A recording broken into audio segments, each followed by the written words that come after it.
is up everyone, it's the Munch and welcome to another Pokemon trailer breakdown where I'll be going over all the details you might have missed in the Pokemon Presents in this video specifically for Legends Arceus because I'm just way more excited for that game after what's been shown today, although I'm still pretty hyped for Diamond and Pearl, so stay tuned for a video on that. And if you guys are excited, make sure to smash that like button. Without a doubt, the most surprising reveal has to be the addition of regional forms for the Hisui region, also known as the Sinnoh of the past. In this time period, not only did the region go by a different name, but many characters and Pokemon also had a different look, like this super cute HISUIAN Growlithe and a female version of Cyrus that has me questioning if I really should have joined Team Galactic all those years ago. So first let's talk about the Hisui region itself, which as I mentioned is the old name of the Sinnoh region many moons ago.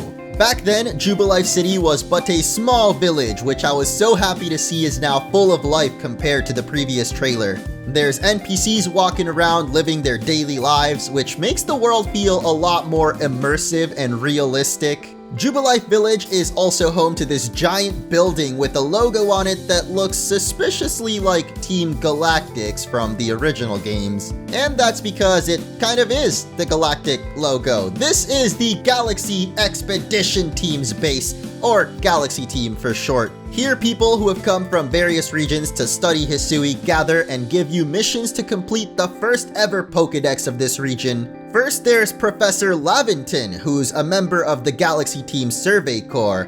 What is this, Attack on Titan now? This professor's research is focused on Pokemon ecology and came to Hisui with starter Pokemon that he met in other regions and will even hand you one to get you started on your journey. Curiously enough, the evolutions of the starters still haven't been shown, so I'm still holding out hope that maybe they have new forms for their evolutions, especially now considering we have other regional forms, but I'm getting ahead of myself, so. Next is the captain of the Survey Corps, Silene, who seems to come straight out of a gender-bend fanfiction and makes me wonder if maybe we'll see a male version of Champion Cynthia in this game. Finally, we have Professor Rowan's ancestor, Commander Kamado, who looks so badass with that mustache and is the boss of the whole Galaxy Expedition team. Who would have guessed that Team Galactic actually had such honorable origins? After receiving an assignment from the Galaxy team, you'll set out from the village and out to one of the various areas surrounding Mount Coronet to research the different Pokemon found in the wilderness. As you probably noticed, there are even some new Pokemon forms exclusive to this ancient region that I'm so excited about because I recently made a video on Sinnoh and forms, and even though I thought they might be in Brilliant Diamond Shining Pearl, we still got regional variants in Sinnoh, or Hisui, whatever dude. Look at how cute this freaking Growlithe is. Hisuian Growlithe is a fire and rock type known as the Scout Pokemon. In this region, Growlithe have more voluminous fur and a sharp horn on their head made of rock. This horn, however, can break easily, so Hisui and Growlithe use it only when they absolutely need to.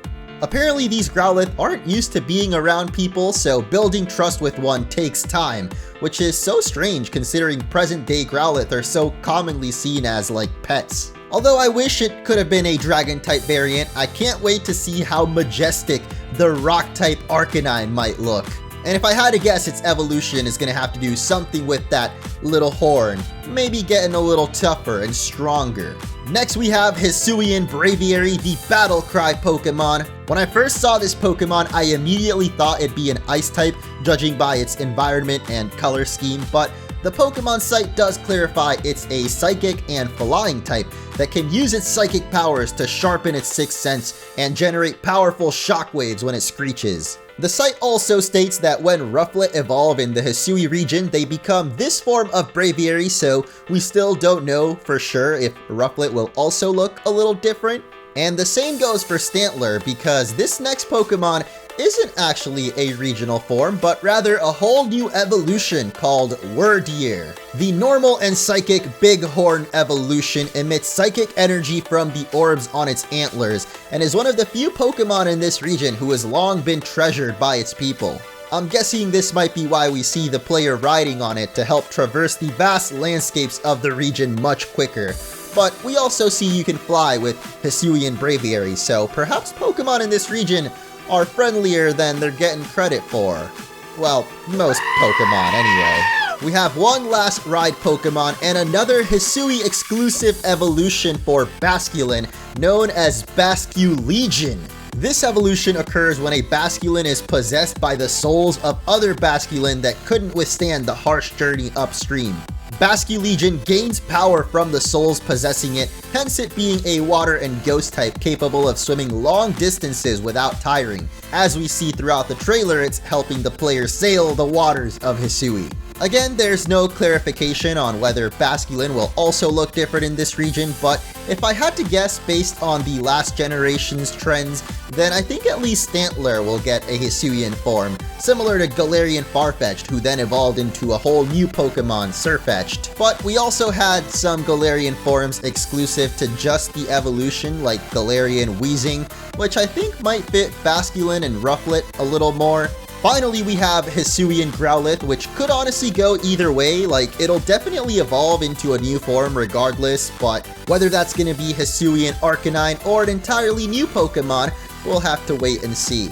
Aside from these new forms, a plethora of Pokemon that we hadn't seen in the previous trailer were also revealed, like Shellos and Gastrodon from both coasts, at least according to this prehistoric looking map of the region, which I love, by the way. The whole art style of it totally reminds me of Pokemon Conquest. We saw Krogunk and Toxicroak chilling in the mud baths, Gibble in the snow. Like, bro, you know if one of those snowflakes touches you, like, you're gonna die. And a very normal looking Rhydon, confirming that the blue Rhyhorn from the first trailer was just weird lighting after all and not a regional form. But we still got regional forms in the end, so I'm just trying to excuse my clickbait. Let's finally move on from the creatures themselves and talk about how we're going to interact with them, because this game is quite different from your typical Pokemon experience. As I mentioned, your main objective will be to fill out the Hisui region's first Pokedex, and you do this by completing various missions and tasks for the Survey Corps. This can range from simply catching the Pokemon to defeating it with specific types of moves and seeing it use its own variety of moves to register their different behaviors. As you complete these tasks, your research level will increase, which totally reminds me of Pokemon Snap, and I guess eventually you fully register the Pokemon to the Dex. Some Pokemon, like Starly with its little water ear, are kinda shy and will run away if you go at them with a Pokeball in hand, so you have to sneak around the tall grass and wait for the right moment to capture them. Not all Pokemon are caught so easily though, and for the first time ever in the series, wild Pokemon can actually attack your character directly. It's not clear exactly how many hits you can take since there's no player HP on screen. I mean, there's like these paintbrush swashes, first black and then red all around the screen. So if I had to guess from classic video game tropes, 3 hits and you're out. And I mean blacked out, with no Pokemon Center to heal you up either. Thankfully, there are camps out in the field where you can heal your party and craft new items for your journey.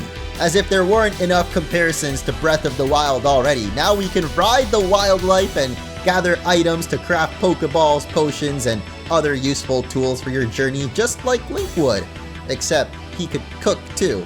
At some point, I saw Lucario kick a tree to gather berries from it, which makes me wonder if any Pokemon can do this, or perhaps certain types of Pokemon have specific field moves they can use to gather apricorns from trees or smash rocks to get the stones needed to craft Pokeballs, cause I can't imagine little Starly smacking its head into the tree to knock down the berries. You can of course still use your Pokepals for their tried and true purpose of beating up other unsuspecting creatures by tossing their Pokeball near the enemy. This will initiate a classic Pokemon battle, but there's some new mechanics added to the turn-based system too. Mainly the action order you can see on the right side of the screen. There's also a new feature that can power up your moves called Battle Styles. I don't know if they ripped that from like the TCG with the 2 Urshifu forms, but there's Strong Style, which will make your moves do more damage, but you'll get to attack less frequently. And Agile Style, which lets you use a move twice in a row at the cost of less power. For example, in this clip, the trainer uses Calm Mind in Agile Style, which then lets them attack with Aura Sphere before the enemy gets a chance to react. It's a good thing these games won't support competitive play, cause that sounds really difficult to balance. I do wonder with this announcement though, if you can still transfer Pokemon from Legends Arceus and Brilliant Diamond and Pearl over.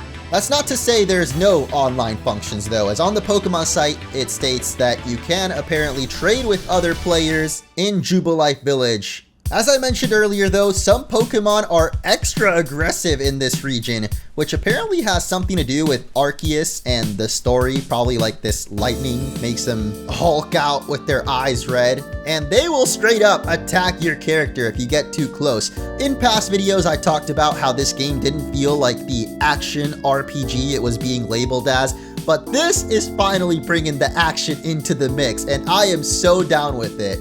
With all that rolling going on, this is truly shaping up to be the Dark Souls of Pokemon, especially considering the fact your character can literally die or black out. But what are you most excited for in these games? Is it the new forms, the new battle system, the characters returning from the past with a little bit of a different look?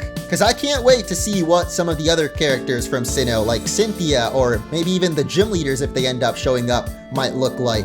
Having these real-time elements sprinkled in, plus the Pokemon riding, and even the new animations in battle, makes the game feel so much more dynamic, and I'm so excited to play it. Definitely more than Brilliant Diamond Shining Pearl, which is why I decided to make this video first, but that's not to say I'm not excited for those games, so stay tuned because they did add a bunch of new features in the remakes, like Pokemon Following You is finally back. The Underground has gotten a complete overhaul, and I'm going to talk about all that in the next video. This one, like I said, is definitely more focused on Legends Arceus. But for now, this is what we've got, and I am loving it. I'm so hyped for Legends Arceus. If you guys enjoyed the video, make sure to hit that like button and stay tuned for more Pokemon trailer breakdown, news, and everything Pokemon, basically. That's my channel.